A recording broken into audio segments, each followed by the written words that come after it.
주 안에 사랑하는 의정부 비전교회 성도 여러분 반갑습니다. 6월 22일 화요일, 오늘 우리에게 주시는 하나님의 말씀은 출애굽기 29장 10절로 37절까지의 말씀입니다. 먼저 본문의 말씀을 봉독하겠습니다. 너는 수송아지를 회막 앞으로 끌어오고 아론과 그의 아들들은 그 송아지 머리에 안수할지며 너는 회막문 여호와 앞에서 그 송아지를 잡고 그 피를 내 손가락으로 제단 뿔들에 바르고 그 피 전부를 제단 밑에 쏟을지며 내장에 덮인 모든 기름과 간 위에 있는 커플과 두 콩팥과 그 위에 기름을 가져다가 제단 위에 불사르고 그 수소의 고기와 가죽과 똥을 진 밖에서 불사르라. 이는 속죄죄니라. 너는 또 수장 한 마리를 끌어오고 아론과 그의 아들들은 그 수장의 머리 위에 안수할지며 너는 그 수장을 잡고 그 피를 가져다가 제단 위에 주위에 뿌리고 그 수장의 각을 뜨고 그 장부와 다리는 씻어 각을 뜬 고기와 그 머리에 함께 두고 그 수장 전부를 제단 위에 불사르라. 이는 여호와께 드리는 번제요 이는 향기로운 냄새니 여호와께 드리는 화제니라. 너는 다른 수장을 택하고 아론과 그 아들들은 그 수장의 머리 위에 안수할지며 너는 그 수장을 잡고 그것의 피를 가져다가 아론의 오른쪽 귓부리와 그의 아들들의 오른쪽 귓부리에 바르고 그 오른손 엄지와 오른발 엄지에 바르고 그 피를 제단 주위에 뿌리고 제단 위에 피와 관유를 가져다가 아론과 그의 옷과 그의 아들들과 그의 아들들의 옷에 뿌리라. 그와 그의 옷과 그의 아들들과 그의 아들들의 옷이 거룩하리라. 또 너는 그 수장의 기름과 기름진 꼬리와 그것의 내장에 덮인 기름과 간 위의 커플과 두 콩팥과 그것들 위에 기름과 오른쪽 널쩍 다리를 가지라. 이는 위임식의 수장이라.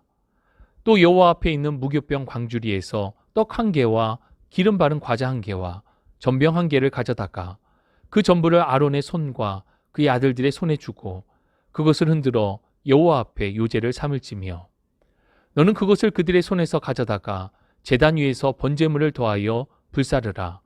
이는 여호와 앞에 향기로운 냄새니 곧 여호와께 드리는 화제니라. 너는 아론의 위임식 수장의 가슴을 가져다가 여호와 앞에 흔들어 요제를 삼으라. 이것이 내 분깃이니라. 너는 그 흔든 요제물 곧 아론과 그의 아들들의 위임식 수장의 가슴과 널쩍다리를 거룩하게 하라. 이는 이스라엘 자손이 아론과 그의 자손에게 돌릴 영원한 분깃이요 거제물이니 곧 이스라엘 자손이 화목제의 제물 중에서 취한 거제물로서 여호와께 드리는 거제물이니라. 아론의 성인은 후에 아론의 아들들에게 돌릴지니 그들이 그것을 입고 기름 부음으로 위임을 받을 것이며 그를 이어 제사장이 되는 아들이 회막에 들어가서 성소에서 섬길 때에는 이레 동안 그것을 입을지니라. 너는 위임식 순양을 가져다가 거룩한 곳에서 그 고기를 삶고 아론과 그의 아들들은 회막문에서 그 수장의 고기와 광주리에 있는 떡을 먹을지라. 그들은 속죄물 곧 그들을 위임하며 그들을 거룩하게 하는 데 쓰는 것을 먹되 타인은 먹지 못할지니 그것이 거룩하기 때문이라. 위임식 고기나 떡이 아침까지 남아 있으면 그것을 불에 사를지니 이는 거룩한즉 먹지 못할지니라. 너는 내가 내게 한 모든 명령대로 아론과 그의 아들들에게 그같이 하여 이레 동안 위임식을 행하되 매일 수송아지 하나로 속죄하기 위하여 속죄제를 드리며 또 제단을 위하여 속죄하여 깨끗하게 하고 그것에 기름을 부어 거룩하게 하라. 너는 이레 동안 제단을 위하여 속죄하여 거룩하게 하라. 그리하면 지극히 거룩한 제단이 되리니 제단에 접촉하는 모든 것이 거룩하리라. 아멘. 목회자가 되면서 늘 제 스스로 다짐하는 것이 있습니다. 그것은 나는 목회자이기 전에 성도이다 라는 사실을 늘 되새기는 것입니다. 목회자로서의 책임감만으로 신앙하지 않고 목회자로서의 책임감만으로 사역하지 않겠다는 것입니다. 오직 주의 거룩한 공동체에 성도로 부르신 그 은혜에 감사하며 주님을 섬기고 맡겨주신 사역을 소명 안에서 감당해야 한다는 다짐입니다. 예전 교회에서 파트 사역자로 섬기며 파트 사역자는 새벽 기도에 나오지 않아도 된다는 얘기를 들었습니다. 그러나 새벽에 나와 기도하는 것은 목회자여서가 아니라 은혜를 간구하는 성도이기에 사모함으로 나왔습니다. 물론 하나님의 목회자로서의 부르심에 특별한 은혜와 주신 분명한 사명이 있음을 기억하고 있습니다. 오늘 본문은 이렇게 특별히 하나님께서 부르시어 세운 아론과 그의 아들들의 제사장 위임식에 대하여 세부적인 절차를 기록하고 있습니다. 내용이 길기 때문에 본문의 단락을 나누어 살피면 본문 이해에 도움이 될 것 같습니다. 먼저 10절로 14절은 속죄제, 15절로 18절은 번제, 19절로 28절은 화제 및 요제가 드려지는 부분에 대해 설명하고 있습니다. 또 29절로 30절은 아론의 제사장 예복을 전수하는 것, 31절로 34절은 앞서 22절, 28절에서 드려진 화목제물을 섭취하는 것, 35절로 37절은 위임식의 기간이 7일인 것과 제단을 정결해야 함을 말씀해 주고 있습니다. 10절의 말씀을 보면 너는 숫송아지를 회막 앞으로 끌어오고 아론과 그의 아들들은 그 송아지 머리에 안수할지며. 위임식을 위해 하나님께 드려지는 제사는 아론과 그의 아들들의 죄에 대한 속죄제로 시작이 됩니다. 그들 안에 있는 모든 죄를 흠없이 하나님께 바쳐지는 제물인 숫송아지에 전가하는 것입니다. 이렇게 속죄제를 행함의 이유는 제사장이 원래부터 거룩한 존재가 아님을 보여줍니다. 제사장의 거룩함은 그가 가진 고유의 거룩함이 아니라 오직 하나님의 은혜에 의해 부여된 거룩함임을 나타내고 있습니다. 하나님께 드려지는 제물에 자신의 죄를 전가하여 하나님 앞에 고백함을 통하여 죄의 문제를 해결하고 거룩함으로 나아가는 것입니다.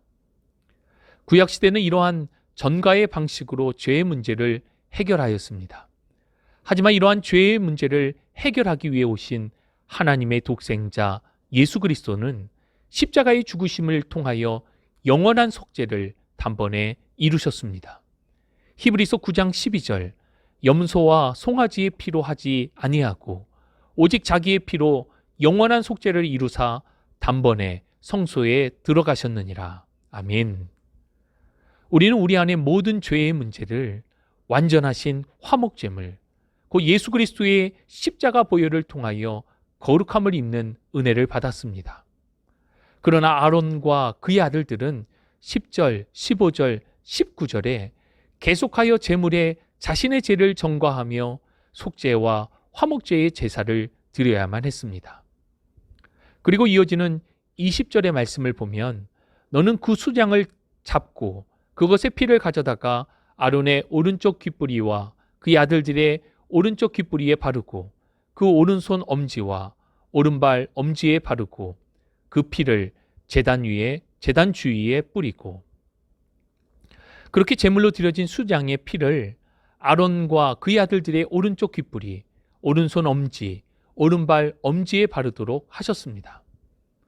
이렇게 귀와 손과 발에 피를 바르는 의식은 본문의 제사장 위임식의 경우를 제외하면 레위기 14장 14절에 나병 환자를 정결하게 하는 의식에 동일하게 적용하였습니다.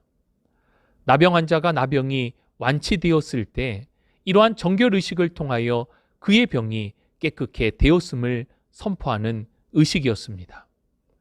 마찬가지로 피를 제사장의 몸에 바르는 것은 제사장 또한 머리부터 발끝까지 그의 이전의 모든 죄에 깨끗하게 성별되었음을 선포하는 정결 의식입니다.